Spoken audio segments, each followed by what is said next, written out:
mendidik buah hati Anda melalui kisah-kisah nyata.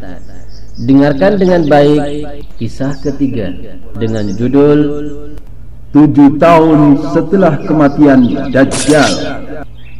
Anak-anakku sekalian yang dimuliakan Allah Subhanahu wa taala, sekarang kita dengarkan baik-baik kisah tentang setelah terbunuhnya Dajjal.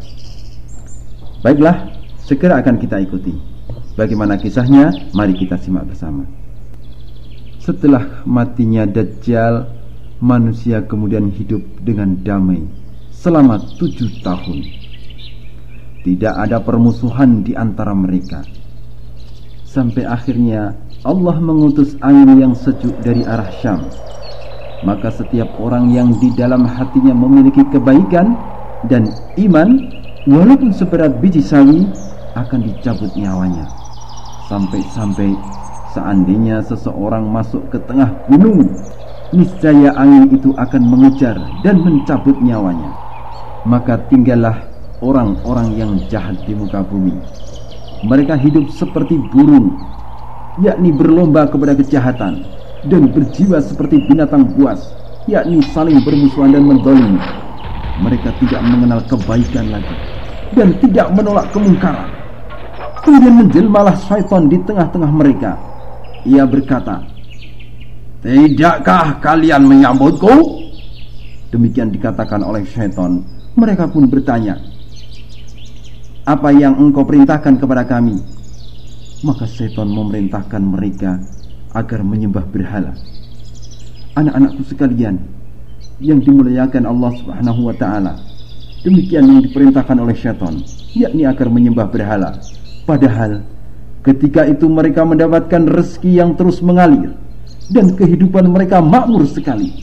Kemudian ditiuplah sangkakala, yakni tanda hari kiamat telah datang. Tidak ada seorang pun yang mendengarnya, melainkan mengalihkan perhatian dan mengangkat kepalanya.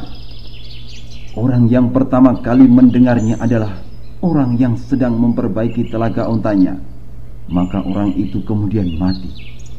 Selanjutnya mati pula seluruh manusia. Kemudian Allah menurunkan hujan gerimis. Maka tubuhlah jasad-jasad manusia karenanya, yakni kembali ke asal penciptaannya. Kemudian ditiuplah sangkakala untuk kedua kalinya. Saat itu bangkitlah manusia untuk menunggu, yakni menunggu keputusan Allah. Kemudian dikatakan, "Wahai sekalian manusia, marilah menghadap Rabb kalian. Tegakkan mereka karena mereka akan ditanya," yakni ditanya oleh Allah Subhanahu wa ta'ala. Kemudian dikatakan, "Keluarkanlah bagian untuk menjadi penghuni neraka." Terdengar jawaban, "Berapa?"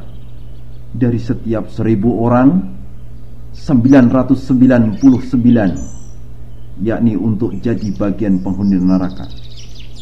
Maka itulah hari kiamat yang membuat anak kecil segera beruban, yakni putih rambutnya, dan pada hari itu terbuka segala kedahsyatan.